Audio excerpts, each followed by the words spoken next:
won't go into any of that. But before we get to that part of this evening's meeting, I wish to take this opportunity to say thanks to Dear G. Willie, who accompanied me on Friday as we went down to St. Christopher's School for the Deaf in Brownstown, St. Anne, where we were able to make donations towards their Hurricane Melissa relief effort. The school was significantly damaged during the hurricane, and they are now, school is near approaching, and so they're trying to do final prep as they seek to bring some semblance of order and normalcy to their students and to their faculty as well. It is a school that caters to children who are hard of hearing or not hearing any at all, who are completely deaf. It's a boarding school as well. So they go up to age 12 and they also have an infant department. So we were able to, with the assistance of Dalma James and Associates, who met us halfway, to make a donation of $204,000, as well as we're able to present some other items to them, alcoholic wipes, isolated gowns. We also gave them some hurricane lamps among toiletries and other little things. So we are looking forward to the opportunity to revisit them. We now have an open invitation to come and engage the children, and they're also open on weekends, so we can go in on a Saturday, just let them know when we're going and to continue with our engagement with the students. On Saturday, we also made a presentation to Missionaries for the Poor, the Bethlehem Home. We made presentations of isolation gowns and alcoholic wipes again. At that presentation, we were accompanied by members of 23 CSO as well as Stony Hill. So it was a project that was done in conjunction with Stony Hill. And we are, in fact, grateful for the opportunity to continue to reach the community in this kind of way. And this administration may be coming to an end, but the work of Kiwanis is not. And so we look forward to continued opportunities to share and give of ourselves in that way. So I'm encouraging us, even though we are nearing the end of an administrative year, let us see it as approaching a new beginning of renewed service, of constant commitment and recommitment to the work of the Kiwanis movement. All right. We will now move to welcome and introduction of clubs. And I'm going to again invite President Designate Arsenio to do that for us.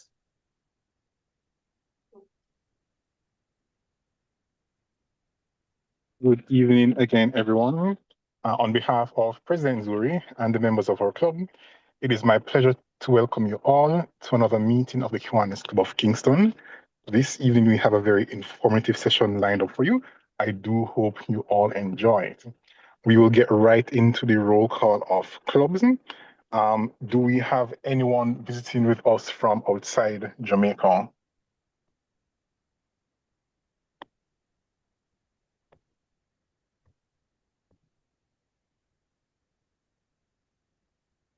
Do we have any visiting clubs with us from Division 25?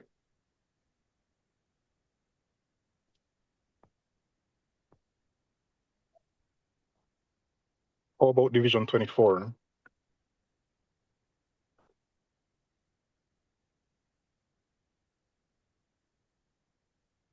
Okay, we can move over to Division 23 East.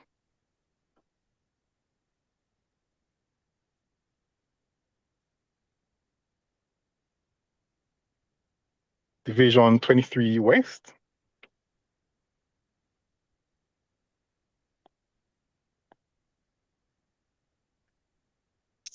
how about our home division, Division 23 Central? PD Arsenio, this is DP Paulette from the Kiwanis Club of Friends Across Borders. I'm here to listen. Thanks for the invitation on behalf of President Telmo. I'm looking forward to a lively discussion on the matter because it's really topical now. And all the best for your club. Thank you. Thanks for joining. Good evening. I am Secretary Carlisle Taft from Kiwanis Club of North St. Andrew, and we are expecting more members. I want to bring greetings from my president, Damian Lawrence, on the behalf of the club, and I am here listening, waiting to be educated on the subject. Thank you very much. Wonderful. Welcome, welcome. PD Arsenio, this is DLG Bev from New Kingston, your pub coach also. Welcome. I think DLG Gerson is online with me. We're hoping to make an interclub with you. And so we want to relax and listen to your topic today. And we wish you all the best from the Kiwanis Club of New Kingston on behalf of our President Veronica. Thank you. Thank you. PD Arsenio. Good evening. I am PD Keith from the Kiwanis Club of 23 Central Surrey Online. And on behalf of President Maxine and our members, we bring you greetings and we are happy to be here with you this evening. I seem to be, in addition to borrowing your dual member, DLG Desmond, it seems like it's just the two of us at this time. I'm hoping the other members will remember and join. According to President Maxine is on. Oh, she's now on. Okay, great. Thank you for that. And JK. And JK. Oh, they have both. Yes. Okay, they have joined since. All right. Thank you, members, for being here with us, joining me with Kiwanis Club of Kingston. Thank you.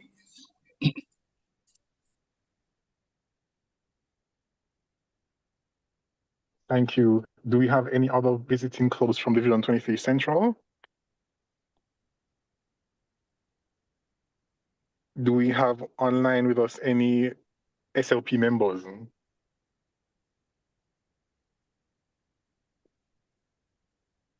How about guests of Kiwanians?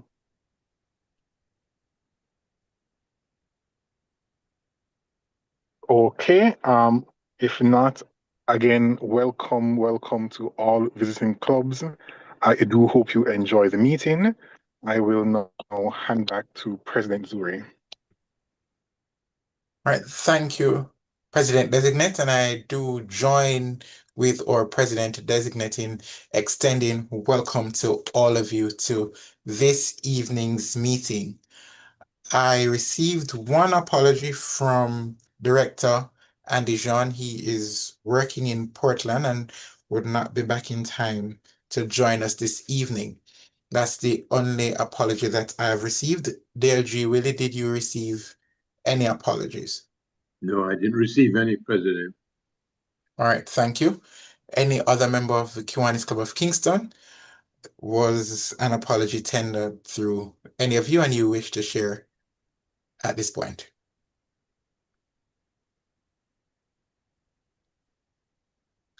All right, so there being no further apologies, I again move to President-designate Arsenio for recognition of birthdays and anniversaries.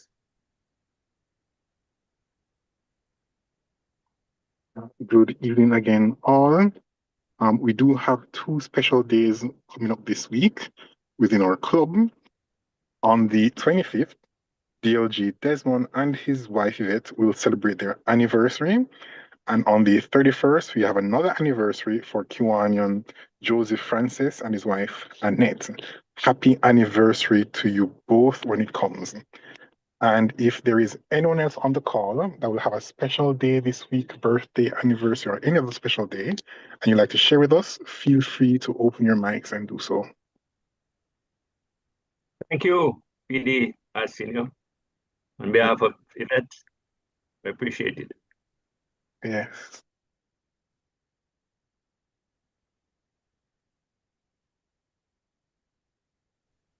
Okay, if there is no one else on the call with a special day, again, happy anniversary when it comes. And I will now hand back to you, President Zuri. Thank you, President Designate. President Zuri, there's just one other notification I'd just like to just drop in. Just a special welcome to Mr. Christopher Thomas of the Gleaner, who has joined us, and he says he was asked to cover it from the Gleaner, for the Gleaner. So Okay. but he said his mic is not working, so I just wanted to recognize it. Thank you. All right, thank you, DP Stewart. So I'm guessing persons will be on their P's and Q's. No, not really. This is your opportunity to get your voice out there. We have the media among us, so share your opinions. Now move to Kiwanis Education, and Kiwanis Education this evening will be done by DLG Desmond Bachelor.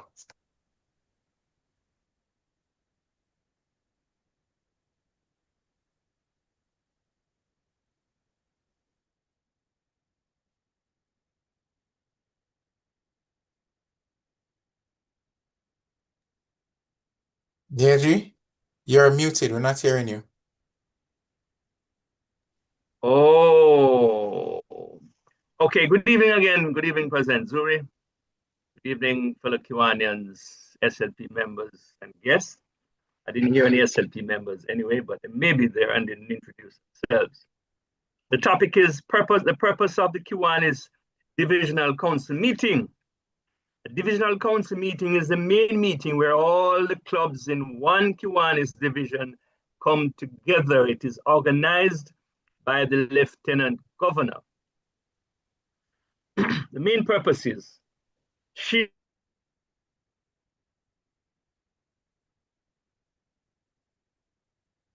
and successes, coordinate division-wide projects and events on the problem solving and progress, try to resolve club problems before they become chronic.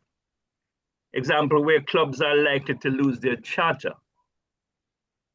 Evaluate progress in achieving club, division, and district goals.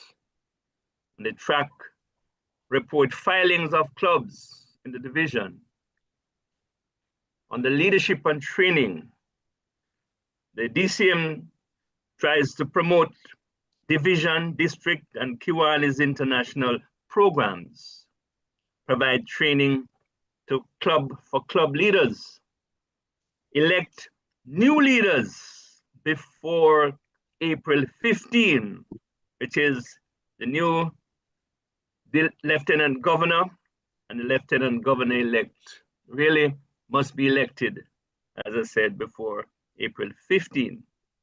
There's the awards presentation where we recognize clubs and members for exceptional work accomplished. Business and governance. We discuss bylaws, vote on resolutions, example, to increase divisional dues. Also report on activities, finances, and membership. Also we hear updates from district and Kiwanis International. Now, who attends these divisional council meeting, also referred to as DCM?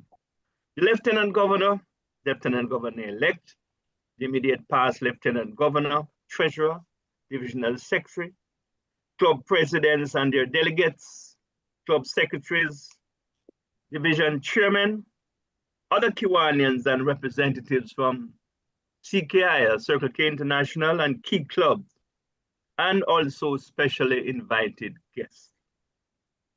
How often do we have them? Well, in the district, most require that we have them quarterly. So we have about 4 DCMs for the year.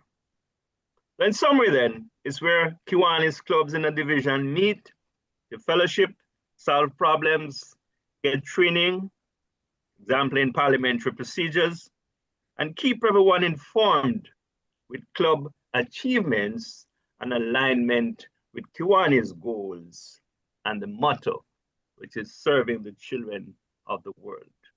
Thank you, President Zuri, and over to you. All right. Coincidentally, we have divisional council meeting on the 6th, under the 6th of September. So it's next week, or the week after, next week, actually. Thank you. All right. Thank you, DFG. We now You're move welcome. to this evening's presentation, From Colonial Law to Plantation Tourism. And so I'm now going to invite DP Stewart to introduce our guest presenter, Dr. Devon Taylor. Thank you, President Zuri. Just checking, is everybody hearing me clearly? Yes, we are. Okay. Yes, I'm hearing you clearly. Fellow Kiwanis and guests, Dr. Devon Taylor is a senior research and drug discovery scientist in immunology.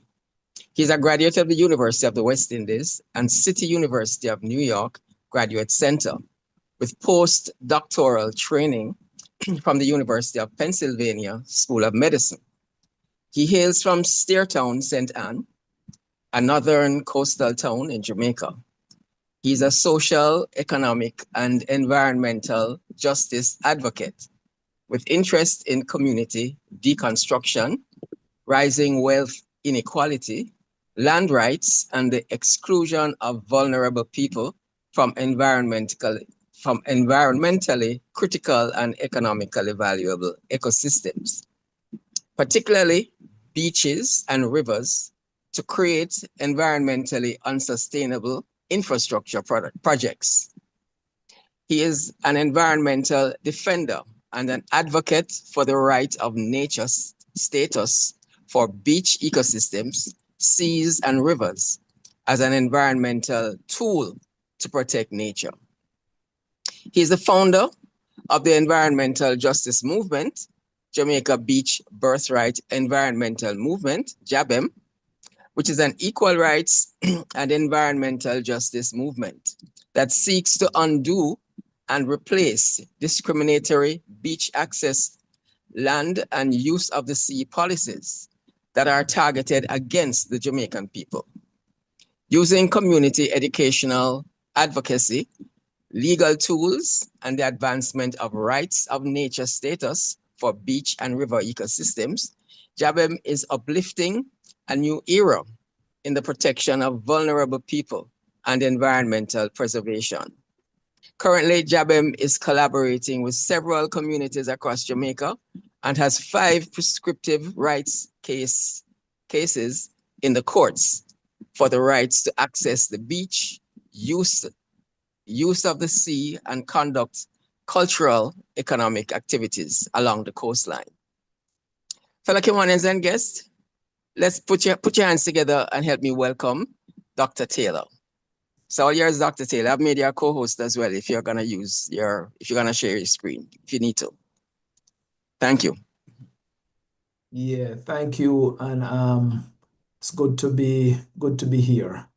Thanks for the opportunity to address your esteemed members on a very important issue that is impacting the country. So the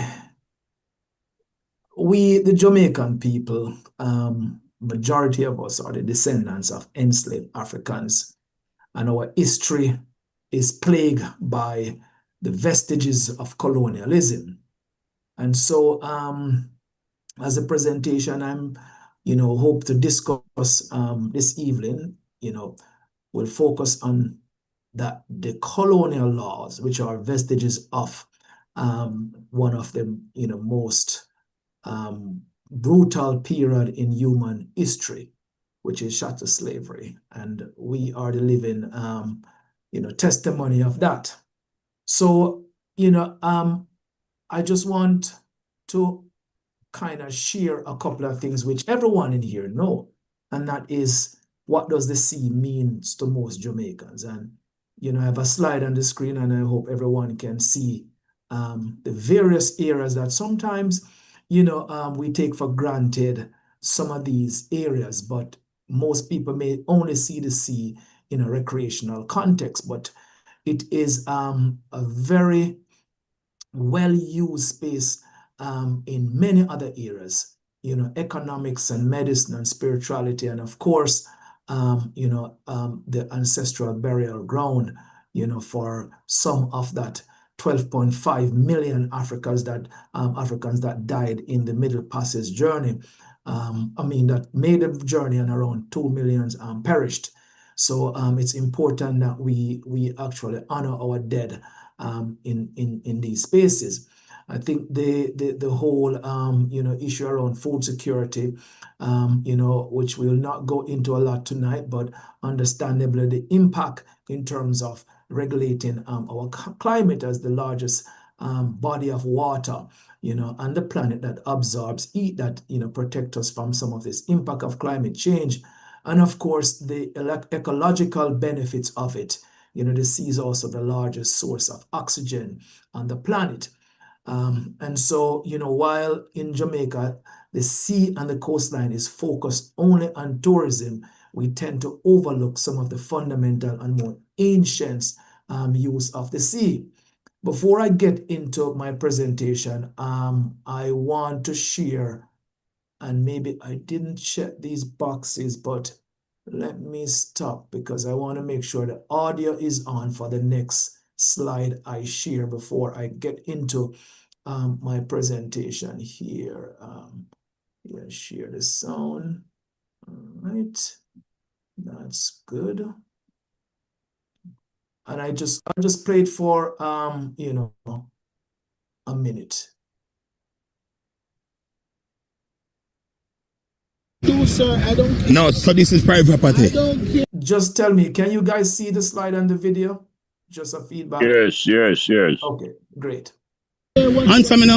All you want to make. Well, on daddy. I'm saying. Yes, so this is private property. I'm not reasoning with anyone. Then a quarrel. I just give an instruction that once you have that ban, you're not a part of this property. Okay, so we're not supposed to walk on the beach then? Not even the water? No. Not even the water, right? No. So, that is an altercation that happened on, beach in Ocherius between a beachgoer and security that actually controls, a space that does have a beach license. I'm showing you images of how the coastline of Little Duns River recreational space is actually fenced up by the UDC with razor wires that are even sitting on the rocky shoreline. And that is a testament to how and what the Jamaican people have to experience as they move along, beaches that are, that are supposed to be their birthright. The wire also sits across the river, and you can imagine the danger of that. But the state still went ahead and fenced it. When you look at more establishment, this is how Rio Hotel is bordered and fenced in Cooper Spring, Trelawney. These concrete walls are over 18 feet high with razor wires that string along it. Certainly not a welcoming space for a generation of fishers and fisher folks that were actually displaced from this beach as well to build this hotel.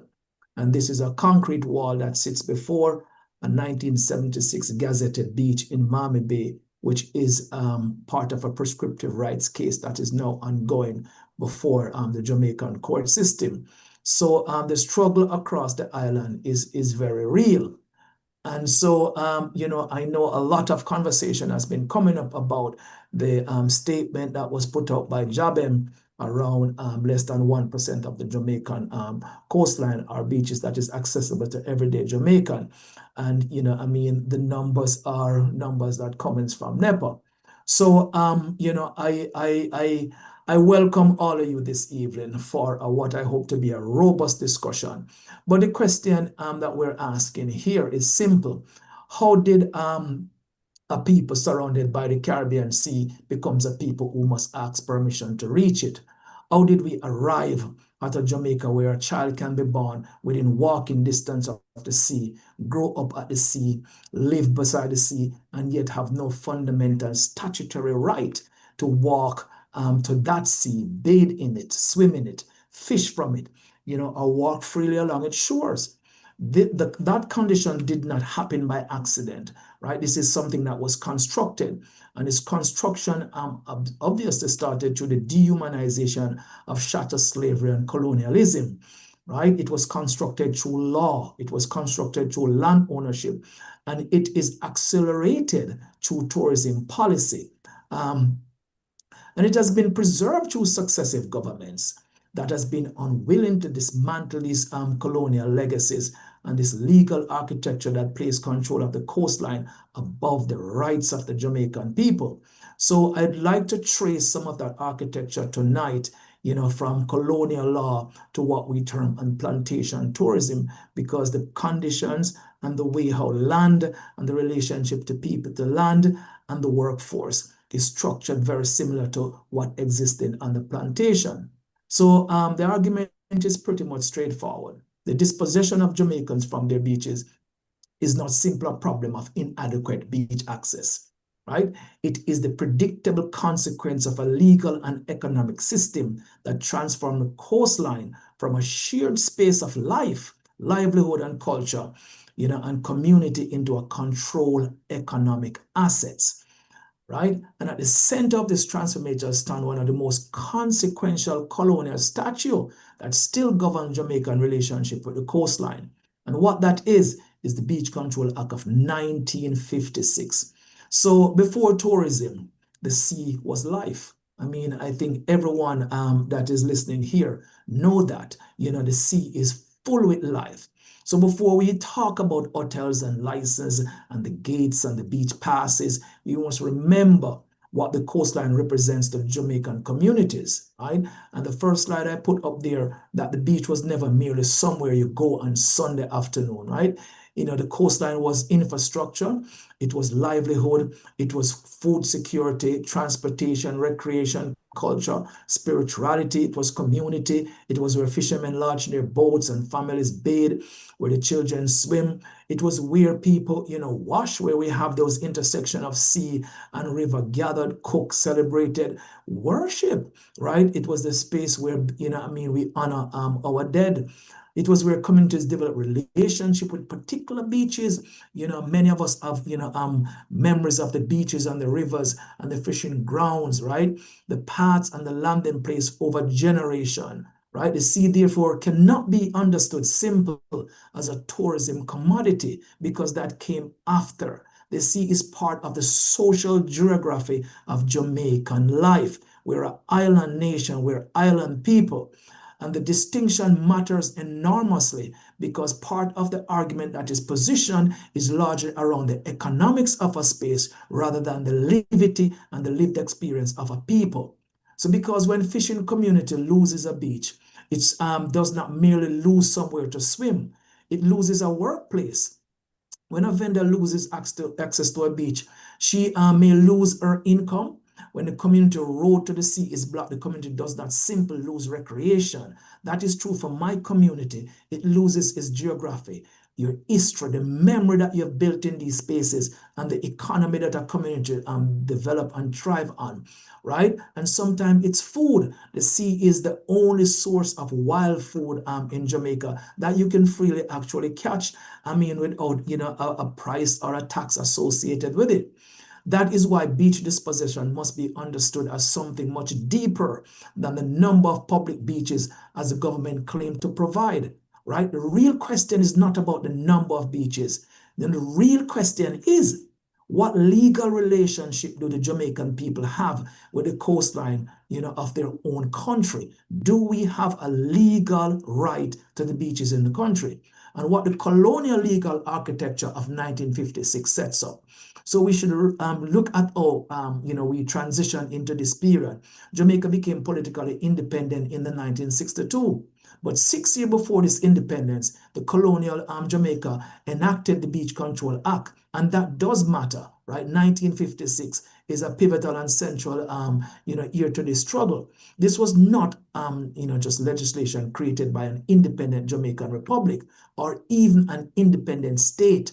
Rethinking the relationship between its people, its land, and the natural resources. It emerged from colonial Jamaica.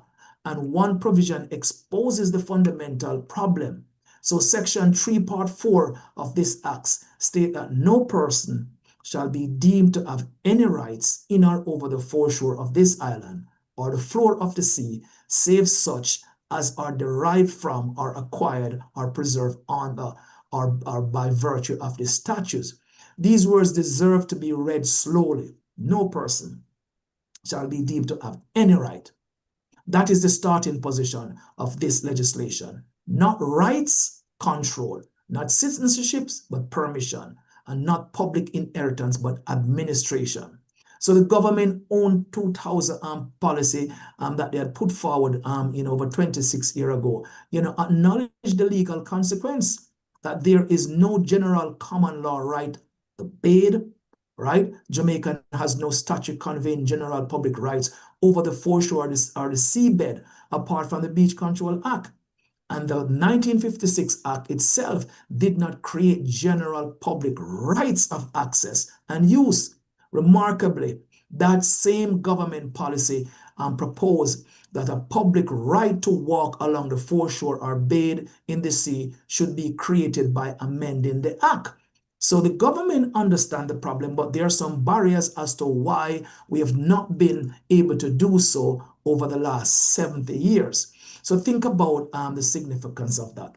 More than 4 decades after the Beach Control Act was enacted, the government itself recognized the deficiency and proposed creating those rights. Yet, as we are, I'm saying here, quarter century after the 2000 policy and 70 years after the legislation was enacted, we're still debating the fundamental question, why, right? And I want to make some critical distinction between access and to point out that access is not a right.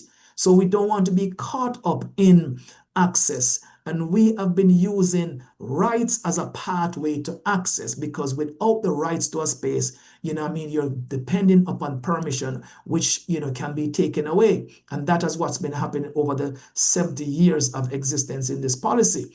So this is where the government have repeatedly confused the national conversation. We hear about improving beaches. We hear about beach parks. We hear about amenities. We hear about bathroom. We hear about parking. We hear about access points. We hear about upgrading selected beaches. All these things may be desirable, but none answers the central question. The central question, do the Jamaican people possess a general, legal, enforceable right to their coastline?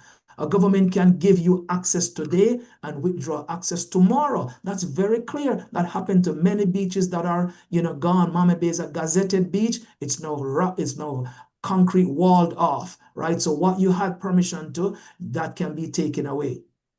A right is something that is fundamentally different. A right limits government itself. A right does not depend upon the goodwill of a minister. A right does not disappear when political administration changes. A right does not depend upon whether a hotel developer wants a particular beach. A right is not something a citizen should have to purchase through a hotel room. A right is not a day pass. A right is not a beach park that closes at 6 o'clock, such as Harmony Beach in Montego Bay. A right is not a permission.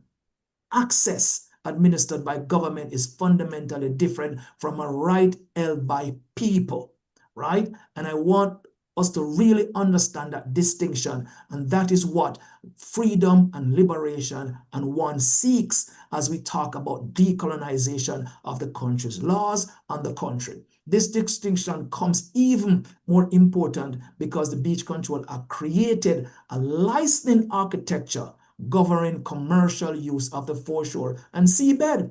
And we need to understand that because it converts the foreshore, the beach, and the floor of the sea into property that is licensed And that licensing of the property takes the property away from the public.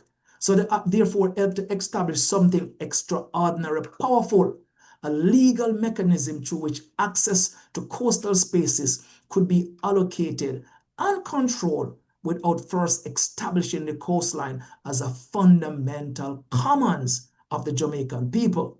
And that architecture would become extremely important as Jamaican tourism economy expanded. So as we're moving from the colonial law to tourism enclosure of the space, and after independence, Jamaica inherited, more than a flag changing ceremony. We inherited the legal institution, right? The land relationships. We inherited the pattern of property ownership. We inherited colonial assumptions, right, about who control resources. And we inherited the Beach Control Act. Then something transformative happened to the Jamaican coastline. Tourism expanded, hotel expanded, resort expanded, villas expanded, and eventually all-inclusive tourism model expanded dramatically. The economic value of beachfront land increased, and suddenly the same coastline that sustained fishing villages and communities became enormously valuable to tourism capital. Right? This produced a collision between two fundamentally different understandings of the coast. One says the coastline is part of the commons, the ecological, cultural, and social inheritance of the Jamaican people. And we did fight the Emancipation War, and we did fight for liberation, right? And we contributed to our victory, right? And then the other says the coastline is a tourism asset whose highest economic value can be captured through exclusivity, right? Which is a system of oppression. And all inclusive models intensify and that contradiction, right? Because exclusivity itself became part of the product. Private experience, exclusive beach, secluded cove, private swimming, oceanfront villa, overwater room, which is now privatizing the sea, members only, guests only. The beach becomes not simple a location of the hotel. The beach becomes part of what the hotel sells, despite they don't own it, right? And once exclusivity becomes economically valuable, the presence of ordinary Jamaicans can be treated as conflicting with the commercial product. That is where the law and economics meet. So arising out of this is the vestiges, the reinforcement, the reincarnation of plantation, right? And this plantation tourism, right? This is why we use the term plantation tourism. It is not simple an insult directed at the hotels. It describes a political economic structure. The plantation was historically characterized by concentrated control of valuable land. It's the very same thing here. External markets, unequal labor relations. We understand, the many tourism workers that strikes over the last 2 years. We know what the salaries are in this space and the working condition, the racial and class hierarchy that exists in this space, and of course the extraction of wealth from local geographic spaces is very pronounced. So the plantation tourism reproduces elements of a spatial relationship in a modern tourism economy. The commodity has changed, right? The plantation once exported sugar. The modern plantation, the modern tourism enclave export an experience, but land remains central, labor remains central, foreign exchange remains central, and control remains central. The coastline become enclosed. Workers enter through one gate, and the guests went to goes through the other gate. And I just want to contrast. We talk about the dispossession, but we're also talking about the number of public beaches that exist in 2000, and the number of hotel beach that exists there is 336. It's more than almost fourfold more. 79% of these beaches were in tourism, and it continues to increase over time. It's over 83% of them when you compare to the small amount that is in the hands of accessible to the public.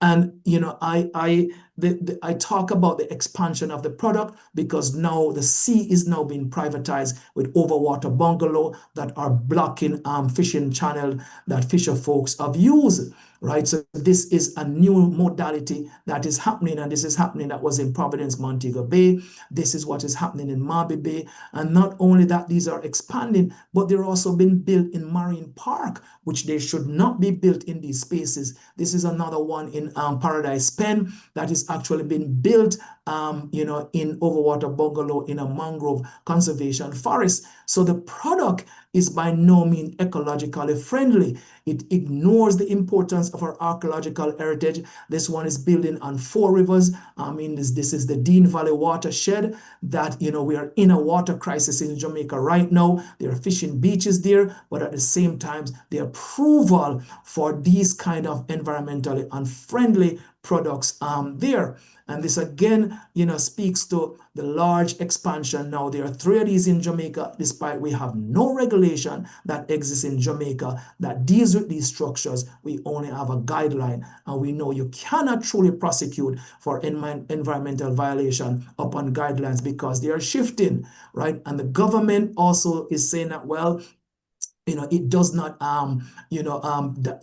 intentionally does this privatization, but, recently 27.9 acres of beachfront land was transferred to Chinese Harbour Engineering Company as part of the highway deal that shuts down this entire beachfront that was accessible to my community. And you can see all along the Ocherios corridor here, all these are UDC property, and the public does not have right of access to them. You can here see when a hotel is being built, the kind of ecological destruction that happens on the foreshore, the removal of all the coastal forests, and these structures are literally built on our beaches. So the product, is being driven by capital. And I think that is one of the things that we have to reconcile, right? That, the coastline has become enclosed, right? And, sometimes the community, that historical occupied these landscape discover that beach it has used for generation is now marketed internationally as somebody else's private paradise.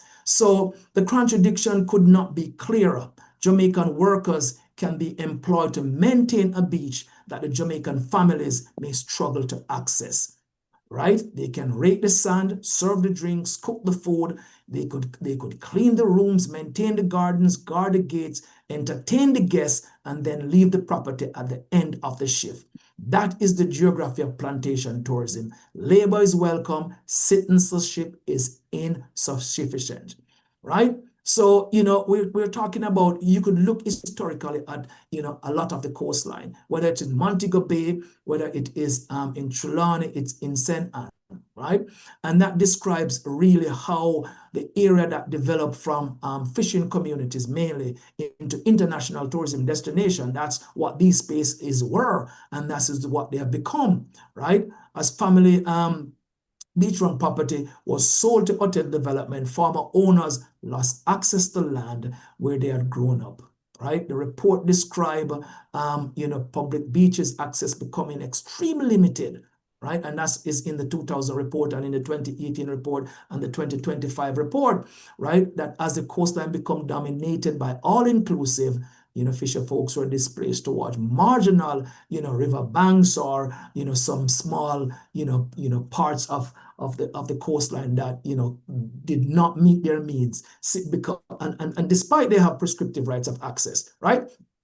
So this is an extraordinary case study, right? It just demonstrates the progression, right? It just demonstrates land transfer. I mean, the very popular in the media now is what took place in Cooper's Pen, which is coastal land that sits right close there next door to Rio and Royal Tan, both spaces that Jabim have represented fisher folks that were displaced, right? And were placed on another space along the beach that is insufficient for them to ply their trade. So, then tourism development, and its enclosure and its reduced access is what's driving the space. So the displacement of traditional users is what we're experiencing. And then there's a normalization of this. So eventually, an entire generations right, grows up believing the geography is natural. It is natural to be displaced. It's natural for you not to be there because of policy, because of law. But it is not natural. It was what was produced by this colonial law and by the state application and its economic model that is chosen to dominate its people. So the state is not an innocent observer here, right? And it brings us to the government complicity. We cannot explain how Jamaica tourism geography, we cannot explain Jamaica tourism geography by pointing only to private developers, right? Hotels do not grant themselves planning permission, right? They do not grant themselves environmental permits, right? Or beach license, right? Or the zone in which their land is. Hotels do not build national tourism policy. Hotels do not write legislation. The state does those things. The state determines the legal framework which the hotel capital operates in. The state determines the development approval comes, from community protection, right? Whether the development approval comes before community protection, the government decides whether traditional access routes are protected, and the government decides whether public coastal land remains public. The government decides whether environmental permits are granted, and the government decides whether the law will treat beach access as a fundamental right or an administratively managed privilege, which is the lived experience of the Jamaican people. So when communities lose access while tourism development expand, government cannot simply stand between the people and the developer pretending to be a neutral referee. No, they are guilty. Government helped to write the rules of the game, right? So indeed, NEPA's own historical policy material acknowledged that earlier approaches to managing the foreshore separated visitors and residents through exclusive licensing. They created segregated beaches in Jamaica, barring Jamaican from some of the finest beaches in the country. It explicitly called for removing the remnants of discrimination against the people in the enjoyment of our national heritage. That acknowledgement is profound by NEPA, right? Identifying the problem, but nothing is being done. So because it confirms this exclusion was not simple, imagined by the communities. And I think I hear the Minister of Tourism going around, they're highlighting these 70 beaches. And I hope you understand, you have not seen the contrasting 352 that is belonging to the hotel. And then you look at the quality of the coastline that the Jamaican people have. The disparity is clear, right? It's very, very abundantly clear. And the statistic is very clear. It's their data that points to only 0.6% of the coastline is accessible to the Jamaican people. So we do not want to bury ourselves in the stats. We want to look at what the law, right, says that we do not have these fundamental rights, right? And their policy confirms it. It is embodied in the policy. So the hotel room key must never become a passport to the sea, which under this policy it is, right, and enforced and in complicity with government, right? We therefore have to challenge one of the most disturbing assumptions, right, underlying coastal tourism, that purchasing accommodation can confer a superior relationship with Jamaican's coastline than Jamaican citizen itself. And let that sink in. A tourist flies thousands of miles, to Jamaica, checks into a beachfront resort, receive a wristband or a room key, and suddenly possesses practical access rights to a stretch of Jamaican coast that a Jamaican living nearby, across the street, may struggle to reach. Think about that morally. That tourists purchase temporary accommodation, Jamaican possess permanent citizenship, birthright of the country, yet in practice, the temporary commercial relationship can produce greater coastal access rights than citizenship. That is upside down. A room key must never become the passport, to the Jamaican sea. And we talk about prescriptive rights because that is what we are now forced to prove, in our own history, right? So the other cruel dimension to this architecture, of dispossession is where general rights are absent. Communities, are sometimes forced to rely upon historic or prescriptive rights, So Jamaican law can recognize long-established public use of under particular circumstances, right? So litigation concerning Prescription Act of 1882 recognized claims based on uninterrupted public use of beaches and access road over long periods. But consider what this practically means, right? So we're talking about now common law versus the statutory law of the Beach Control Act of 1956. And we know our common law dates, in time immemorial, that we have a relationship with the coastline that goes back, before even 1838 emancipation, right? So the people possess a right to the coastline unless the state demonstrate a compelling lawful reason for a narrowly tailored restriction, right? We have those rights. The community may instead find itself have to gather evidence. Who used this road? For how long? Who remembers swimming there? Where did the fisherman launch his boat from? Where did the old pathway run? Was permission ever granted? Was access interrupted? Find the elders. Find the photographs. You have to find the maps, the witnesses. You have to hire a lawyer. You have to go to court. You spend years litigating, right? Over 10 years of litigation before Winifred Beach could have been won under a prescriptive rights case. The people are forced to prove their historical relationship with spaces their communities have used across generations. This is not an adequate national system of coastal justice. That's no justice in an independent country. 70 years of recognizing this problem, right? And we are in it. What makes the present situation even harder to defend is that the government has recognized the problem repeatedly.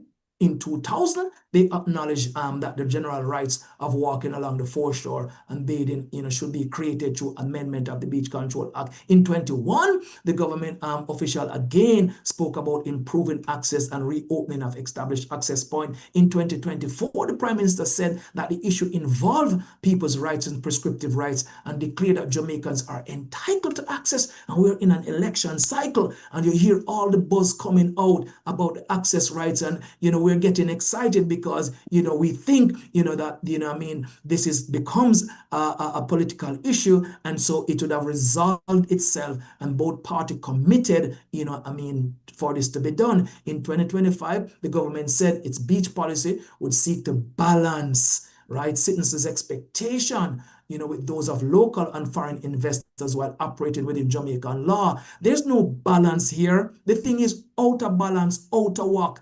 Balance is when the other sides get what it wants without you being able to complain. We need a right, justice-based solution. So in 2026, when the Prime Minister acknowledged that the Beach Act, was not adequately addressed, right, and beach access, address beach access, and would have to be replaced. The Prime Minister's acknowledged that. So we have reached an extraordinary moment. The inadequacy of the law is no longer seriously disputed, right? And we must, replace it, right? And the question is, what are we going to replace it with? Managed access is not liberation, right? And this is where we must be vigilant. Replacing old statute is not enough. You can repeal a colonial law while preserving its philosophy, right? We are an independent nation, but we still operate in many ways in colonial architecture. You can modernize language while maintaining the hierarchy. We see the classist society that Jamaica is, and where the center of power lies in the country. You can replace control with management while leaving the people without fundamental rights. You can build 10 beautiful beach parks while leaving hundreds of miles of the coastline governed by the same underlying principle, which is what the government planning is beach park, while the rest of the coastline stays in private hand. You can provide toilets, parking lots, lifeguard, opening hours, and still fail to establish beach rights, because that's some of the distraction in the media. You need parking lots, you need toilets, you need lifeguard, you need open hours. all management, all distracting from that fundamental question, rights, rights, rights. That is what a liberated people and country need. It's rights, and of course, rights with responsibility as a human being. The government approach has repeatedly emphasized developing and upgrading selected public beaches. Tourism officials, for example, have promoted a program under which selected beaches would be developed into higher quality public facilities. Infrastructure is welcome, right? But beach parks are not a substitute for beach rights. And we don't want a segregated coastline where beaches for hotel, which is primarily white people coming into our countries, and beaches for the black people, which is 96% of the Jamaican population. We cannot endorse that. We must reject the idea that the solution to dispossession is to concentrate Jamaicans onto selected pieces of the coastline, while commercially valuable coastline spaces continue to be enclosed. We do not want coastal reservation. We burn that. That must be abolished. We want coastal rights, fundamental rights. And that's the question, right? The next beach law must therefore begin with a radically different constitutional premise, not how much access should Jamaica people have, right? And the government provide, but what rights do the people already possess as a citizen on the island nation? Right? Jamaica needs right-based coastal framework. The Constitution should recognize a fundamental public rights to access. Many nations across the earth has done that, right? And it does not, lead to destruction of those nations. As a matter of fact, it strengthens coastal governance and conservation. Use and enjoy Jamaican beaches, foreshore, seas, right? Subject to only restriction that are necessary and proportionate. And we're talking about transparent and generally required for environmental protection. Okay, that's core because the nature have a right to exist, right? These are the fundamentals where you look at how, restrictions are when we're talking about conservation, because the coast is our life. The coastline must be understood as part of Jamaica's national inheritance. Section 13 of the Charter of Rights speaks about our ecological heritage. The foreshore and the seabed must not merely be resources controlled by the state. They should be held by the state in trust for the people. As a matter of fact, vested in the people. And some component of the coast should be legally inalienable, right? Not available for permanent privatization, not available for enclosure merely because an investor can produce more revenue per square meter. And when you look at the environment and economics evaluation of the seabed and the coastline, no tourism product worth more than the sea. That is just not possible. When we talk about perpendicular access, right, there's little value in declaring the foreshore that belongs to everyone if we cannot physically reach it. So we need, reformation in land laws, right? A new legal framework must emerge and must guarantee lateral access along the coastline, right? But perpendicular access from public roads, from lands, must be part of this. This must be protected accessway, right? And this must be, at reasonable interval as we, want those to be, the historic community accessway, they must be mapped, right? Because they are there. We know them, right? All these fishing ground, must be mapped. And as we said, we do not want overwater bungalow because they are appropriation of the sea, privatization of the sea, and they're happening right next door to fishing beaches, as we see in Paradise Pen, in Providence Flanker, and in Miami Bay. The public roads and track leading to beaches must be identified and legally safeguarded. We have lost Old Fort Bay public and parochial road. We have lost the one in Miami Bay, and we're now fighting for that same parochial road, for another parochial road in the Blue Lagoons. That is under threat. That is a prescriptive rights case that we are dealing with right now, where a public parochial road has been commandeered by private interests with private security guard here blocking the Jamaican people. We had to go into the court, and that case is ongoing, right? So development application must demonstrate how public access will be maintained or improved, not eliminated. No major coastal development should be approved without legally right? Protected public access legally, right? Not informal promises, not developer as agreed, not permission revocable after a year, a registered, enforceable, legal, permanent protection, right? And I want to jump a bit into Dr. Taylor, Dr. yes, Taylor, yes. we're running out of time for questions. Okay. So I'm wondering if you can, probably put a close to what you are gonna say so that we have some time for questions.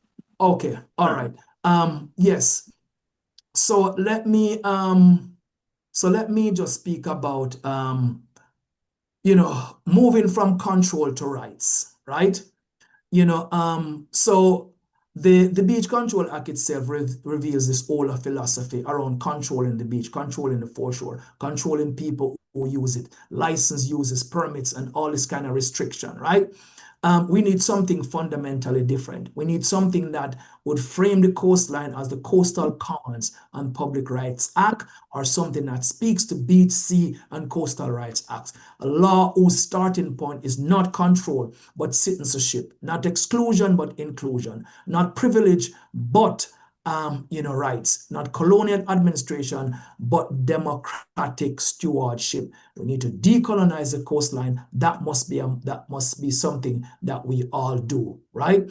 And we must see the beach as a space of reparative justice. And we, the Jamaican people, deserve that. And we should refuse the false choice, right? That we must reject what is presented, that we're told that we must choose between tourism for beach rights, investment or community, right? Tourism or beach rights, investment or community, development or fishermen, jobs or environmental protection, hotel or public access. This is intellectually dishonest. Countries around the world regulate their coastline while maintaining tourism industry. We don't need to look farther than Barbados, St. Kitts, Nevis, St. Lucia, right? The real question is whether development occurs, right, on the whose rule, right, and who benefit, right, within what ecological limit, and with what rights guaranteed to its people. A hotel can operate beside a public coastline, right?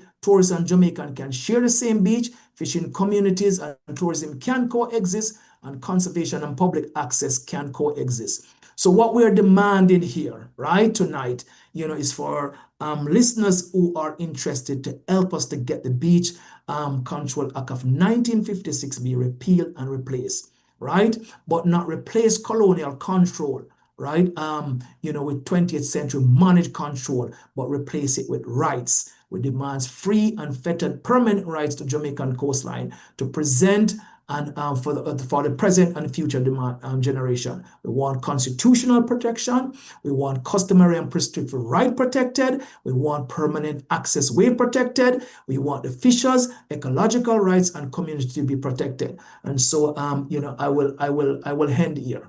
Thanks for listening to me, and sorry for overshooting my time. But okay, Dr. Taylor. President Zuri, would you like to do an extension now? Yes, I think so. A motion for extension of meeting 15 minutes. 20 minutes. So move. Second. I'll second if you. Second. Yeah. Okay. All right. So extended for 15 minutes. Okay. I see a hand up. Whose hand is? Oh, that's Ralston. Yeah. Okay. Ralston, you take first crack. Go ahead. Thank you, President.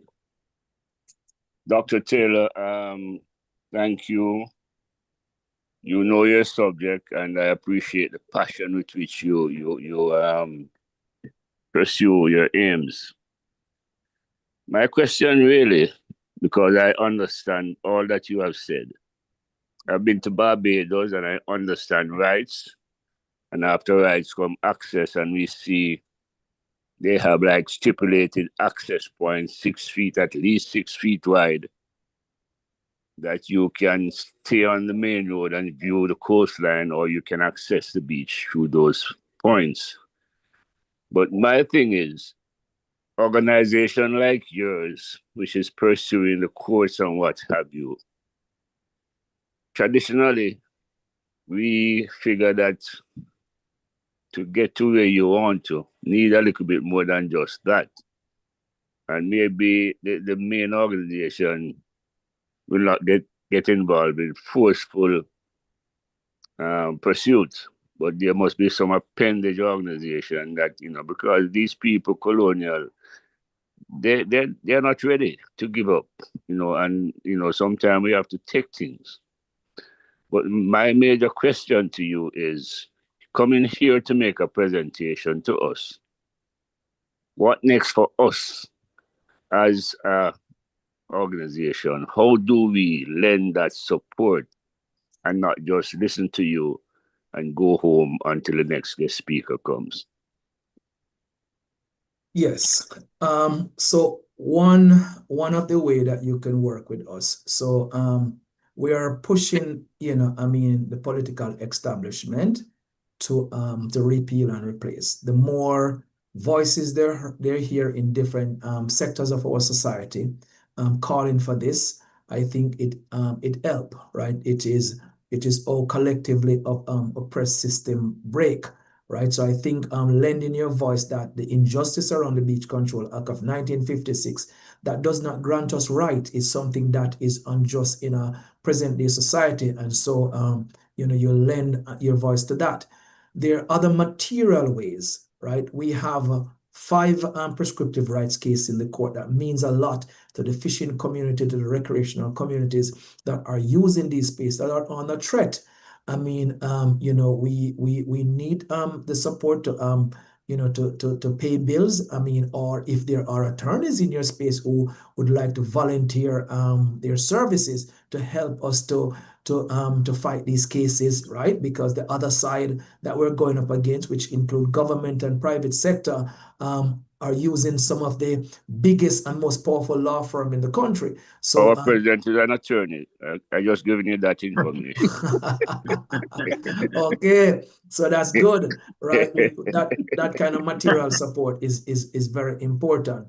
And we have rallies and we have marches, and people coming out and showing the strength behind these things, help to send the signal that this change is coming, and the nation is rallying around it, because we're starting from at a disadvantage when the narrative is that this will kill the tourism product, which is not true. So help us to tell that story, and this is why we appreciate these spaces. For one, who can get us into the churches, get us into school, get us anywhere to tell the story of the coastline, right? We can have, members who are undergoing these kind of displacement. As myself personally being displaced from Mama Bay Beach, speaks about it emotionally, but also speak about it in this context. And then there's the environmental argument to be made, right? That this is degradation of the coastline. So, giving this information to young minds and, in different sectors of the society, helping us to connect with them is important ways in which this body with its influence can actually, lend its voice. I can imagine if it comes out and Kiwanis support the call for the replacement of the Beach Control Act, that is massive. The Jamaica Environmental Trust, JED came out in supporting the beach coastline as commons. That was a massive endorsement of the direction in which, we're going. So those are ways you could help us. Thank you very much. And just a final thought is that we need to move the education, because sometimes people tend to think that this only concerns some little poor fisherman on the beach, and it's not a wider issue that you have educated us on tonight. Yes. Okay, Dr. Taylor, let me ask you a question. For example, I'll use an example, Puerto Rico. That's a beach that I remember from many years ago. You take a day out, you go down to Puerto Rico, and you spend a day on the beach. Now, that is a facility which has changing rooms and facilities, things that you can buy, and you know what it is like. I do. What I'm trying to understand from what you're proposing is how how would a facility like that, which the facilities are welcomed by the public, I'm pretty sure.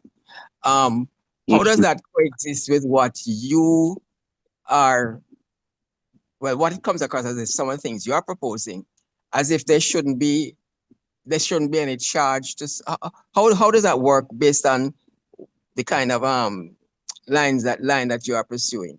How would a facility like that function? So, I mean, my brother, as I said, when we present this argument in a rights framework, we're talking about a justice and an injustice that was done to the Jamaican people. Puerto Rico was never always a paid space. Puerto Rico was a family space that was free, right? So it predates putting a paywall up against the Jamaican people and make it one of the most expensive spaces.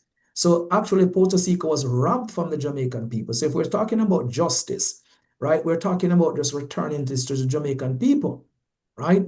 And, that's kind of like you see when I look at the colonial architecture about reparative justice, right? That is where it's at, right? You don't have to make money off beaches.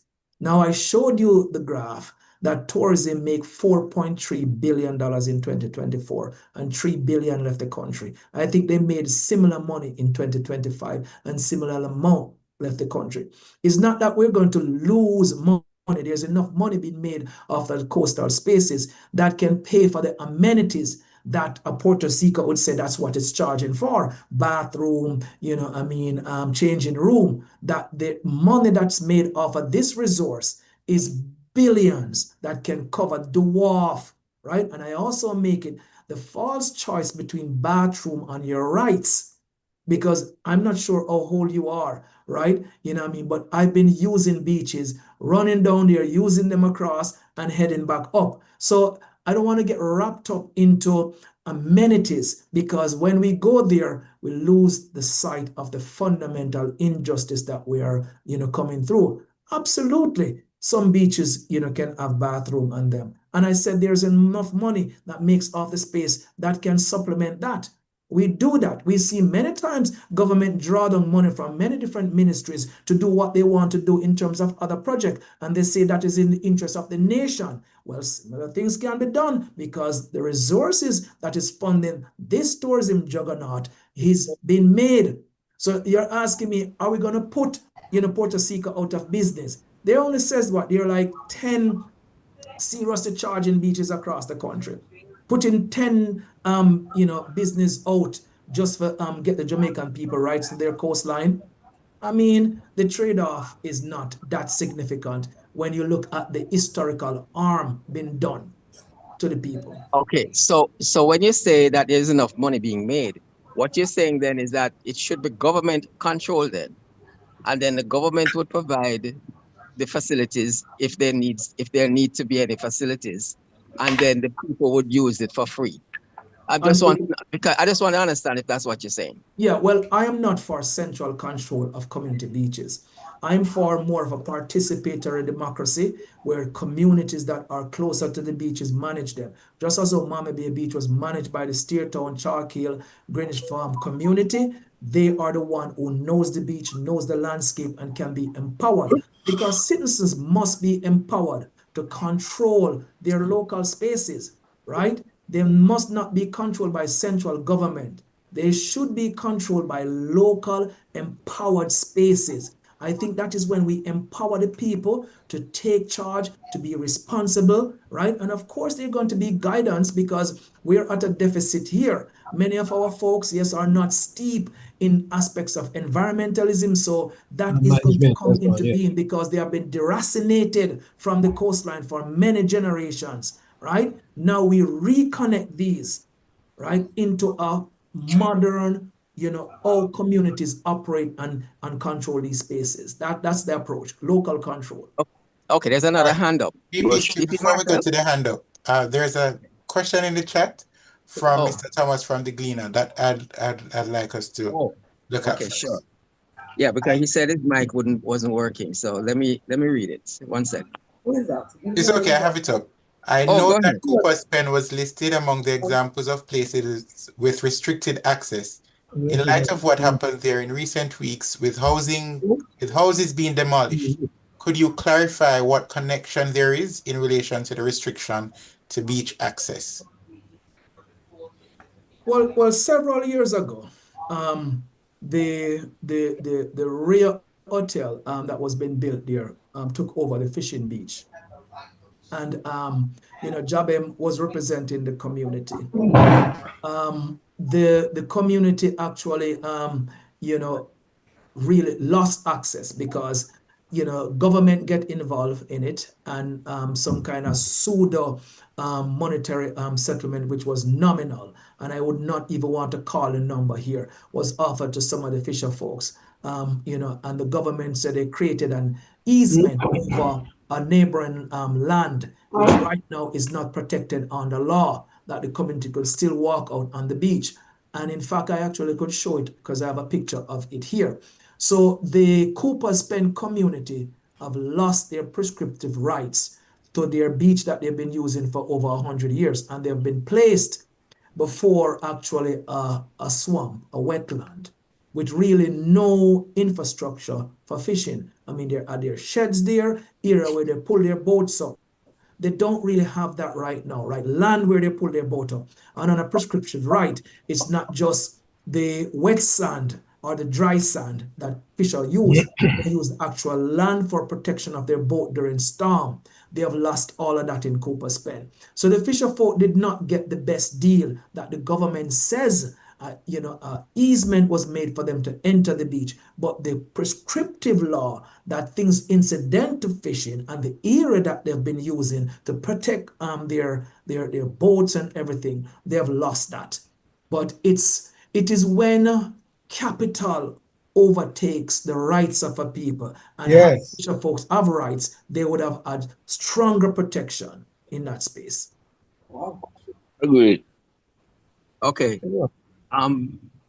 Marcel, DP Marcel, you could go ahead. Thank you for that. Yeah, real quick. Listen, two things. One is an observation. As I listen to your presentation, I connected some dots, and I'm saying, this really sounds like the country, that after 64 years still have a king in Buckingham Palace as its head of state. Disgrace. So the plantation thing is embedded in that. And I feel very strongly about it. All of that is part of the failure to emancipate yourself from the mental slavery.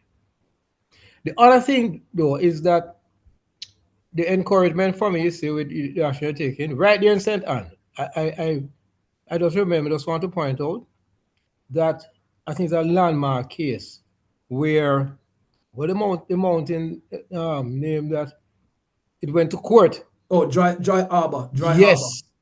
It's dry, right. Dry Harbor. Right. That's a critical victory, for the people, because what the court did was to say to a government minister and the government, you have no right to have done what they did, because rights, were breached. So I always use that for me as a benchmark of hope through the courts for justice. Unlike our neighbors in the north, the courts, I think, are still independent. Sure, Can I have a case? Yeah, no, hold. Can I have one question? Rupert, before you come back again, let Rupert go first because he has his hand up, and then I'll come back to you. All right, Marcel, you finished, right? Yeah, man, I'm finished. Okay, Rupert, DP Rupert, I see your hand up. Thank you, DP Stu. Sir Taylor, like yourself, I spent most of my life along the coastline between the intersection of White River on the border of Ocherias, all the way down to Runaway Bay, Discovery Bay. I remember summertime because we lived near to those beaches in Ocherias,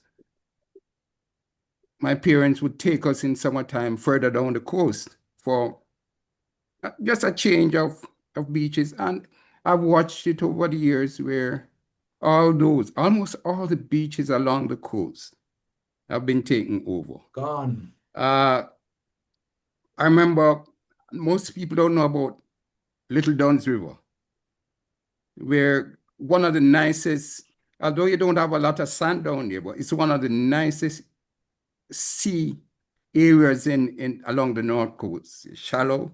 You can go there with your family and you can have a good time. UDC has chained up that one. When you were coming on, I looked up throughout the Caribbean, the countries that have rights, beach rights. And from Barbados to the Bahamas, I looked at the United States further north, I looked at New Zealand, all of us who practice English common law, and almost all of them, the private folks have ownership up to the dry area where the high water mark is. After that, the government owns all the beaches on behalf of the people. Why is it that we don't have that? I don't know. That's my question. Why? Because you go to the Caribbean where they were former colonies and they have those rights. What's wrong? What's wrong? My question is in relation to this, so maybe I should ask it before the doc answers. Okay. If Okay. can I access any beach from the sea, and up to what point would I be legal? So I think it wraps up into that same question. Yeah. So Jamaica's taken the path, right, that none other Caribbean islands took. So the Beach Control Act, and we're still trying to understand, right, why the hell did they put a policy like this in place? Given the fact that the government, who, at the time, which, we know who was operating then, we were not fully independent, but, the legislature contains these Jamaican premier, would understand that, for the last, 300 years, we were treated as property, and property, it was the means of control of people, and that property was linked to private sector and government, and still lay and build a policy that continue to treat the foreshore as property, right? And the people who were using it, you end their rights there. In 1956, all customary right that fisher folks had, they said it ended right there. So they introduced a clause that shuts them off, but they empower landowners. So the policy was developed to protect an industry that was emerging, and the government says it vests everything in the crown. So the government now becomes the landowner along with the plantations, right, who owners who still control coastal land. So they were protecting land monopoly, right? And why that decision was made, I don't know, right? Someone, I don't know who may have write that down in some book as to the discussions that were taking place, but we took a wrong turn, to other Caribbean islands. As far as the sea is concerned, my brother, the law said the foreshore and the floor of the sea is vested in the crown, right? And all you have an interpretation in the policy is that you can cross over the foreshore for navigation. You have no right to the sea that the Jamaican government control. This is why the government is now privatizing the sea to build overwater bungalows. Overwater bungalow, 3 of them built in Jamaica right now. And, Sandals is the one that is driving a lot of these development. They have now projected to build 1 in Providence Flanker, which we have in court, 1 in Miami Bay, which we have in court. We know Paradise Pen is building 1 in Westmoreland, and then Moon Palace is bringing 1 in Success Beach. So the privatization of the sea by the government, because the sea is vested in the crown, at least that part that is in our territory, right, would say that we have no legal right to it. So, I know the argument that one will say, well, I can come in from sea to the beach, but, you hit the beach and you hit crown land. You hit the sea, you hit crown sea. And if you didn't have any customary rights, if you've been using it for generations, then you have customary rights, but you have to prove it. You have to get a lawyer and go to court, go prove it. So the government and the crown and all of that mix up control the whole thing. And this is why we really need to decolonize this thing. And we need help from all voices in society that points this out, that the sea, the floor of the sea, the foreshore cannot be vested in the crown, and it cannot be a licensing regime, which it is. It cannot be property of the state that it can lease to private interests. Cannot be. Got you, got you. All right. Thank you, Doc. And we are now completely out of time That's for critical. questions, but if Doc can stick around after we've officially closed off the meeting, we could continue the discussions then. Yeah. So I'm going to invite Kiwanian Stephen to do the official vote of thanks.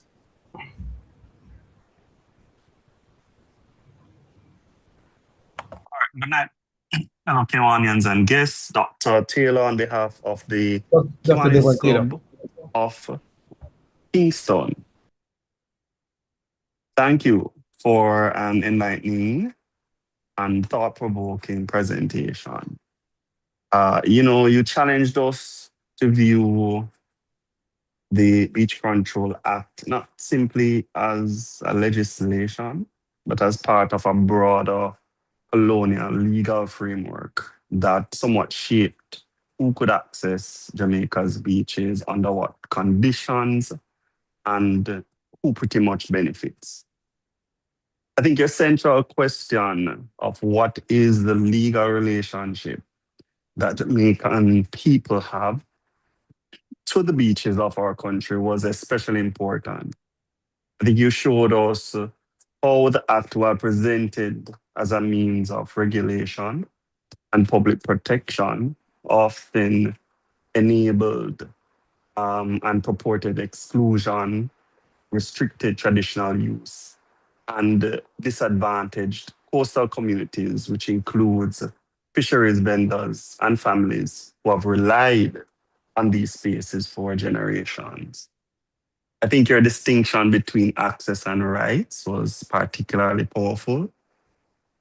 Discretionary access granted by owners or operators is not the same as guaranteed public right. And as you stated, a room key must never become a pass. Access to Jamaican Sea. This clearly captured the danger of allowing the private interests to determine who may reach and enjoy our coastline. You also encouraged us to examine how tourism development, environmental regulation, and the continuing privatization of the coastline can be used to limit Jamaicans' legitimate connection to the sea. And most importantly, you challenged us to decolonize the coastline and the narratives around tourism, employment, ownership, and public access. So thank you again for giving us the knowledge and the perspective to understand these injustices, and also to help us to continue to partner with you, your organization, to shape how Jamaican people experience and claim our coastline. Thank you so much, President Zuri. Back to you. Thank you. Thank you, Kiwana and Stephen. Thank you again, Doc. And we just displayed on the screen a certificate showing our gratitude in a tangible way, and I'm sure we'll find a way, we'll figure a way to get it to you. Yeah, man. Give thanks. Give thanks. All right. I see, President. Could we make it a little clearer to Dr. Taylor that we have a little after meeting. Sometimes it's a rap, sometimes it's music.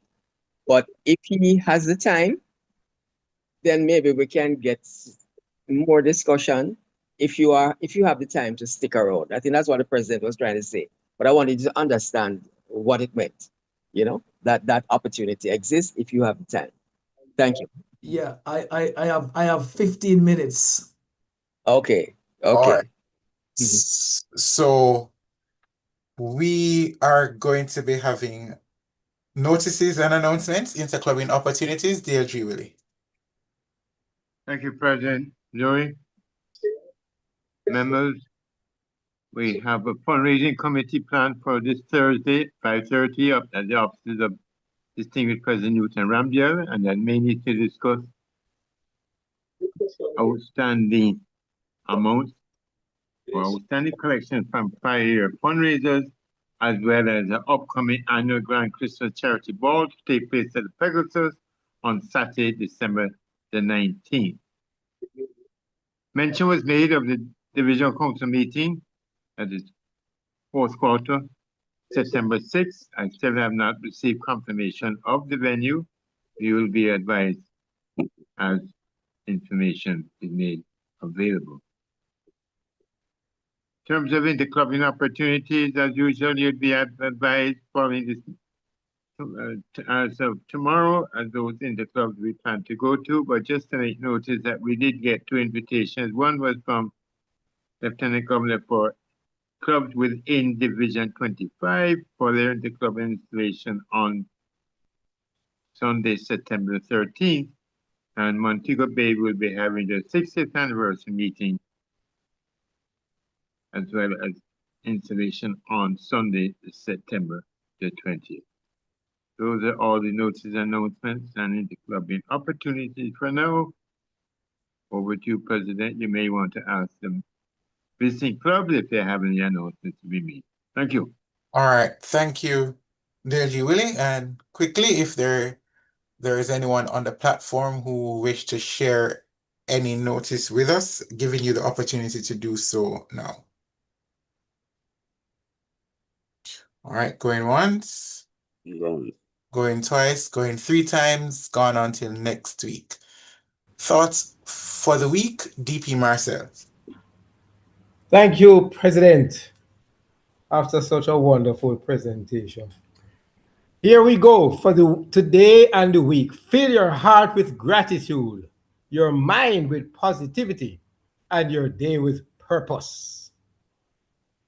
Amen. Thank you. Amen indeed. The church says amen. Thank you, DP Marcel. And at this time, I will invite everyone on the platform to raise your glasses with me. Imaginary, literal, figurative, whichever glass it is, in a toast to Kiwanis International and to Jamaica land we love. This meeting of the Kiwanis Club of Kingston is now terminated. Land we love. And love the presentation. Yes, Doc. Absolutely. Remember, the president is an attorney, you know, so talk to you. If anyone, we could continue, you could continue the discussions now. If anyone have any questions for Doc. Yeah, man, we are going to hold him, and I mean, him look like him ready for work on behalf of the people, you know? Yes, hold him. Dr. Taylor, Yes. could you give us an example of your successes? I think I've heard of Winifred Breach. I don't know if you are directly involved with that one, but in terms of getting what you want, I'm just kind of getting, and also give us an idea of, is it mainly the act that you want to be able to have it revised, reframed, and maybe you could summarize what you exactly want to see in the act when it is revised. Right. So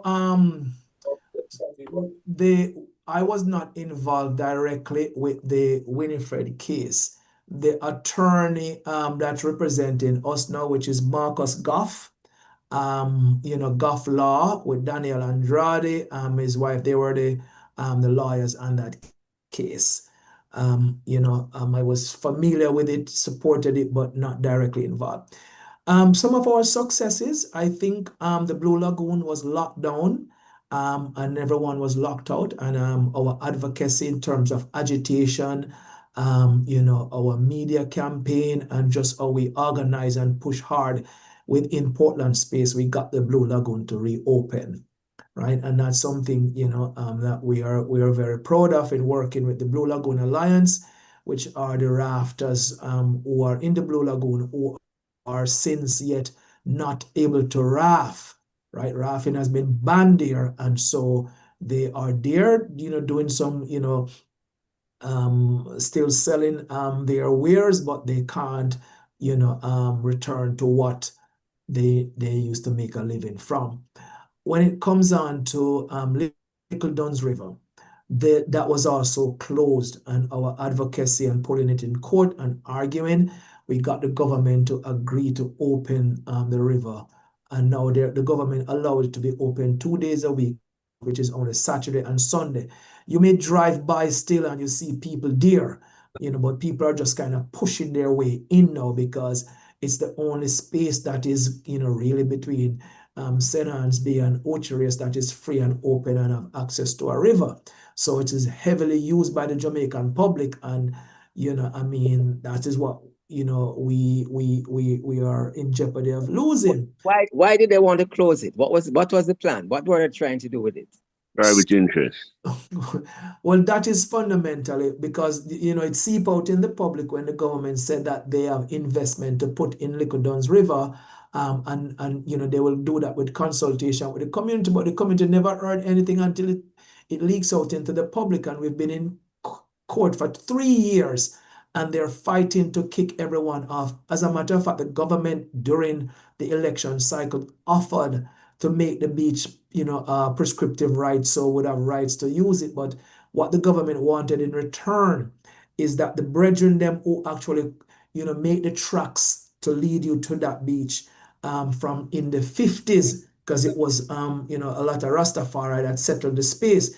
They said they have to leave the space. And it's something that we could not agree to, that the ones who have been the custodian, who have chopped their way through the rocks and create the path for you to get down there, would have been the ones who would not benefit from anything there. So we did not. And since the election, the government has stepped back and is fighting tooth and nail in the court to take over that space.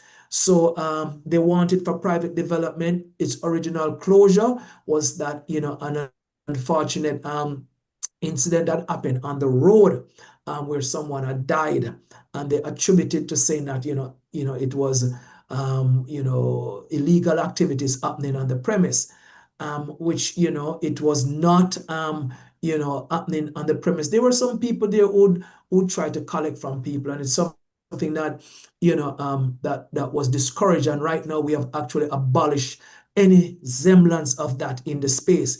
But it's always something to take control, because a couple months later, double murder happened right in the vicinity of Sandals, Duns River, and Rio, and nothing closed down. So you see those contrasting things. The Bob Marley Beach was another success for us. The families there were given notice of demolition to a Rastafari house. As you know, Bob Marley Beach, Rastafari's flee state prosecution in the 1950s and early 60s into what was known as Sugarloaf Mountain. And that was the site of the first Nyabingi Tabernacle. They were given notice that they were going to be demolished because a company called Wolf Group bought more than 200 acres of land. I should even say bought. They came about with 200 acres of land, and that space requires a lot of scrutiny. And we mobilize, civil society, Rastafari community, and we stopped that demolition, filed action in the Supreme Court, and that beach is now been fought for prescriptive rights. So those are some of our, stopping the dispossession. But we have not yet won a prescriptive rights case for the 5 beach because they're all still actively ongoing. Whoa. But some people live down Blue Lagoon, right? Some people connected. Well, absolutely. Blue Lagoon contains some of the richest, most powerful people in the country. Both politically, right, and who runs big swaths of the Jamaican economy. Economically, yes. Big money talk. Yes, it is something that we're going up against all across the country. Is these properties, just the other day, you probably saw it in the news, Sanko Bay, which is also Drapers Beach, which is actually listed on the minister's list as beaches. They attempted to padlock the bathroom that the community has been using and send police and enforcer in the space. and the community had to confront them, to tell them, no, you leave. We have the space for more than, 100 years. And they test you, right? They test you all the while. You see what is happening now in Jacob Taylor Beach in Duncan, Trelawney. Eviction notice has been placed on the fisherman them shops, saying that, the state want these places. So, brethren, the thing that is unleashed on the Jamaican people as relates to this dispossession is just pure madness. But a lot of these hotel development is accompanied by informal settlement. That's where the workers come from after they serve and clean and wash, or to come out and go over to those communities. And I imagine that is the case with a Cooper's Pen, where a lot of the people in Cooper's Pen would work in the hotel industry. But we have to understand, brethren, our history that the first capture of land, squatter, was colonial masters, the Spanish and then the English. And then the English. Yeah. Pirates and terrorists. Them never buy no land from nobody. Exactly. And them at emancipation, they gave them brethren, you take that, you take that, you take that. And we had to run to the hills. Cast to the barren lands. Yeah. They were the first pirates and terrorists. But I'm curious though. Did there ever been a conversation with not so-called the authorities to point out this distinction where these other, which I wasn't aware, where all these other countries, Barbados, etc. Yeah, man. Have this different policy in terms of the access. Different policy, different approach. Different approach. How did they, if there has been this conversation, how did they defend that?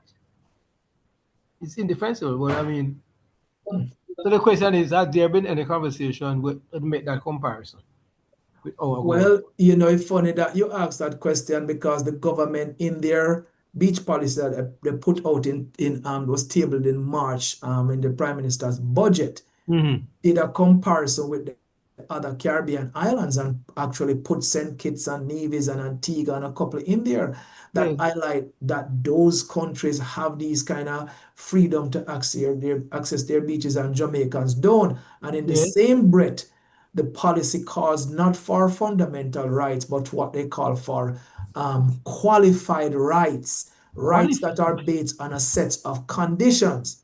And it did not stop there. Who sets these conditions? It was not even the government that set the condition, it's the private interest who control the beach license will set the conditions. And some of these conditions is how you dress, how much you are there, how you behave. Yep, it's written in policy. That's what they want to pass. I see. I keep wondering. Okay, so it's a sleight of hand thing because the qualification now is where they escape the real issue. Whoa. You brought up, and I think Ralston brought up something about land. The bigger context is who owns land in Jamaica. Most Jamaicans don't own land. We never had land. We came here without land. We lived without land, and most of us still don't have land. And the laws, those laws were made in the context of ownership of land. I'm gonna suggest something to you, Doc, because I've always been. I'm not a.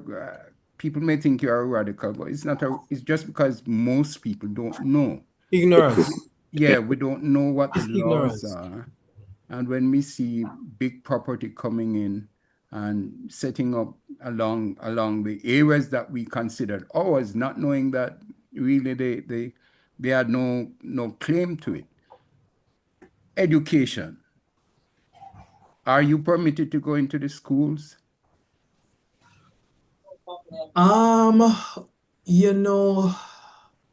We have just kind of initiated a youth group that we will use to be our liaison with the youth population.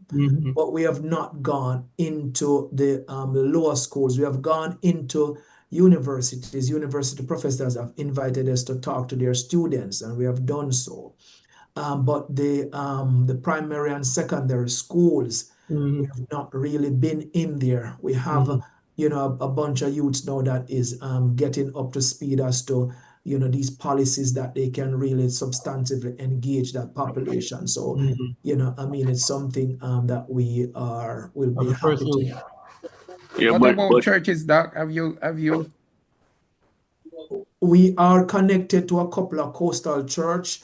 Pastor Emmons in Ocherius, who's also from Fraternal Order, is very strong. I'm strong man, that boy.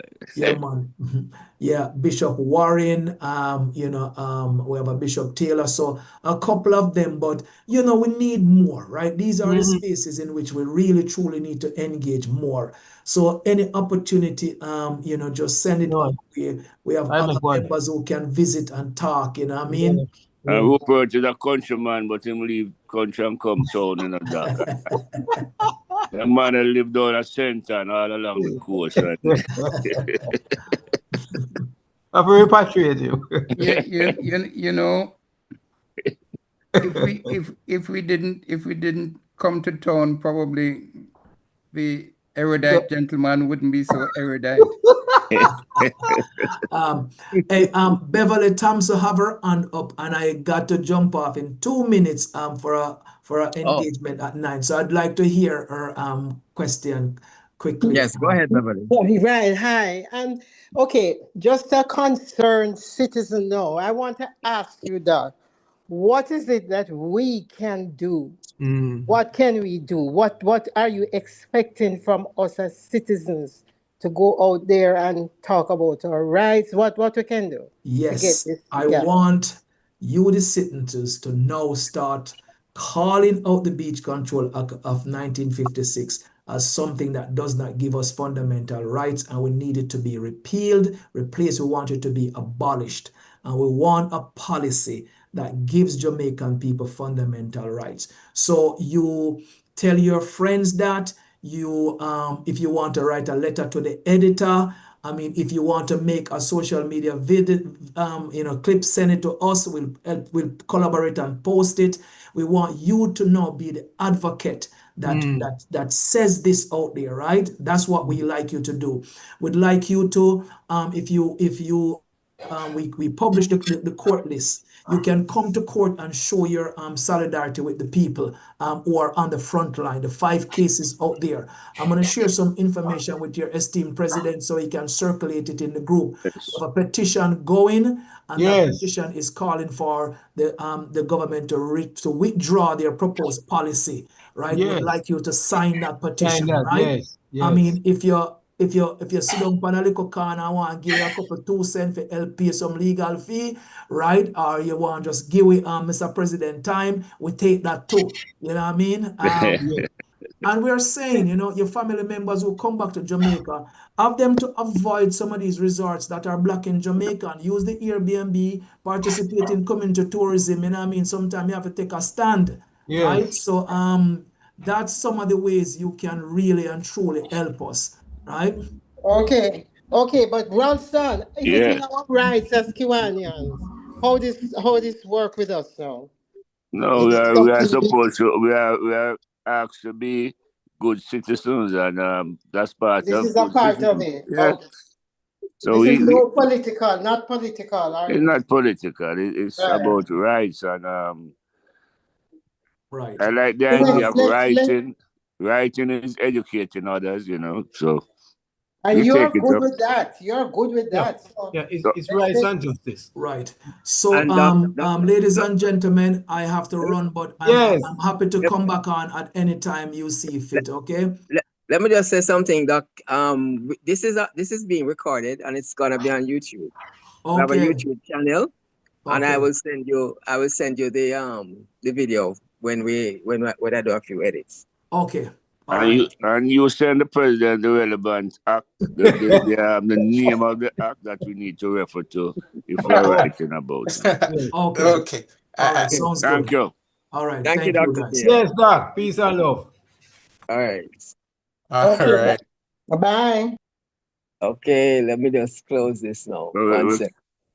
You can go and talk, Ronnie. Go on. No, Babe was asking how we can help, and I said we don't have to take up my shit, but we can.